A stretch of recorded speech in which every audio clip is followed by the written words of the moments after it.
E olha só, nós sabemos que junto com o mês de julho vem a responsabilidade de lidar com as crianças que estão de férias escolares, né? E por isso, sempre por aqui nós tentamos trazer boas dicas para você distrair as crianças, para criar também memórias afetivas, né? Ter esse momento entre família que é muito importante e certamente vai contribuir muito para a vida do seu filho, do seu sobrinho, do seu neto, seja quem for, tá? E Belo Horizonte tem muita coisa boa acontecendo, né, Patrícia?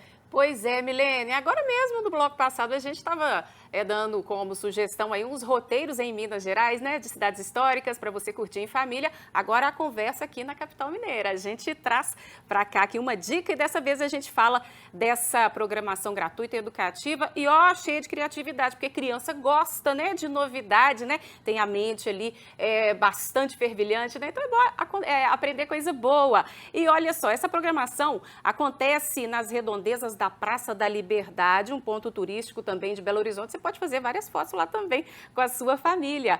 E quem está aqui com a gente para poder contar mais detalhes é a Lídia Mendes, que é coordenadora geral do Programa Educativo do Centro do Patrimônio Cultural de Minas Gerais. Seja muito bem-vinda, viu, Lídia?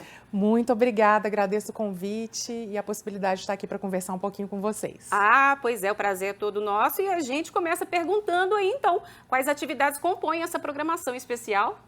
Sim, nós temos diversas atividades que compõem essa programação e elas são muito bacanas, são oficinas, na verdade, que são preparadas para o nosso programa educativo. Vou fazer uma colinha aqui para vocês. Elas acontecem nos dias 23, 24 e 25 de julho.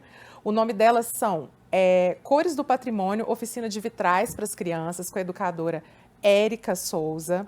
No dia 24, a gente tem a oficina Inventários do Patrimônio, Descobrindo Nossos Tesouros, com o educador Hugo Henrique Souza. E, por fim, no dia 25, nós temos a oficina Contando Histórias de BH, Literatura e Patrimônio, com o Hiller Aleixo. Então, nossa equipe preparou, né, de Arte Educadores, preparou essas oficinas muito pensadas na questão do patrimônio cultural, sendo mais acessível à população. Ou seja, a gente entende o patrimônio, no caso esse prédio histórico, como algo que está inacessível ou muito imponente, e a gente está fazendo a proposta justamente ao contrário, com essa possibilidade deles conhecerem um pouquinho desse prédio, que em breve vai estar aberto a toda a população, né, até o final deste ano, como espaço cultural. A gente está propondo, através dessas oficinas, brincar um pouco com esses elementos artísticos do patrimônio, fazendo uma oficina. Então, essas oficinas são voltadas para 7 a 12 anos. É preciso que os pais ou responsáveis acompanhem as crianças e as inscrições a gente divulga aí através de um link lá no Instagram da APA Cultura e Patrimônio. E também, quem tiver dúvidas pode mandar um e-mail para a gente no endereço educativo.patrimônio@apa.art com temudo.br, que a gente responde, Muito tá bem. bom? Os vitrais são aquelas artes lindas que muitas vezes a gente encontra até mesmo nas igrejas católicas, né? Você consegue contar pra gente um pouquinho como é que vai ser o processo dessa oficina? Sim, consigo contar um pouquinho. Na verdade, a gente tem um vitral que ele é um destaque lá dentro do prédio, assim que você dá a entrada nele, é um prédio construído aí da década... na mesma época de criação da capital, né, entre 1895 e 1897. E assim que você entra, você vê um vitral super colorido, que ao bater o sol, ele promove uma iluminação em outras paredes do edifício. Então, essa metodologia aí da oficina, ela vai justamente contar um pouquinho do que são esses vitrais e como que a gente pode reproduzi-los através de alguns materiais, como celofane, papéis, etc. É impressão minha ou é aquele conhecido prédio verde da Praça da Liberdade? Exatamente. É o prédio verde, fica ali ao lado do CCBB, é um prédio onde funciona o IEFA, que é o Instituto Estadual do Patrimônio Histórico e Artístico de Minas Gerais, que é nosso parceiro, né, nessa implementação desse Centro do Patrimônio, e ele está sendo revitalizado e restaurado. Então, ainda está acontecendo uma obra ali, em breve a gente vai ter salas de visitação, nas quais a gente pode conhecer um pouquinho da história de Belo Horizonte através dessas paredes, através de tanta história ali que passou por esse prédio. Para a gente entender um pouquinho melhor essa arte e esses vitrais produzidos, por exemplo, eles vão ser usados lá na decoração ou as pessoas vão poder levar para casa?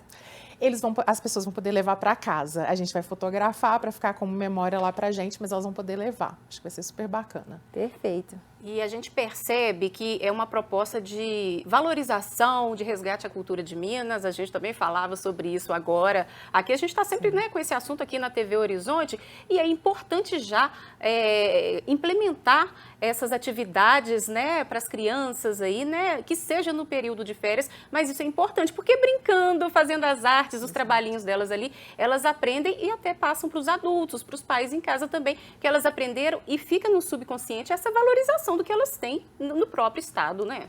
Exatamente, é muito importante isso que você diz, porque as pessoas às vezes têm essa noção de que o patrimônio não faz parte da vida delas. E quando a gente vai olhar em comunidade, no nosso entorno, o patrimônio cultural está por todos os lados, tanto numa igreja, numa construção que faz parte ali da comunidade, como nos modos de fazer, às vezes uma receita que vem da família, uma vivência, uma experiência cultural de um congado ou alguma outra, a capoeira, alguma coisa que ela vai vivenciar ali. Então, o nosso convite é para que se quebre essa barreira e as crianças possam sentir essa possibilidade, juntamente com as suas famílias, de que elas podem conhecer esses elementos artísticos, que elas possam conhecer o patrimônio edificado por um outro viés, por um viés lúdico, e assim é muito mais fácil de entender a importância. Nas outras oficinas a gente também vai trabalhar isso, na oficina dos tesouros, né, dos inventários, e também na outra que vai falar um pouquinho sobre literatura e patrimônio, como que essa história do patrimônio, desses prédios, da Praça da Liberdade passa, e do Circuito Liberdade, ele passa muitas vezes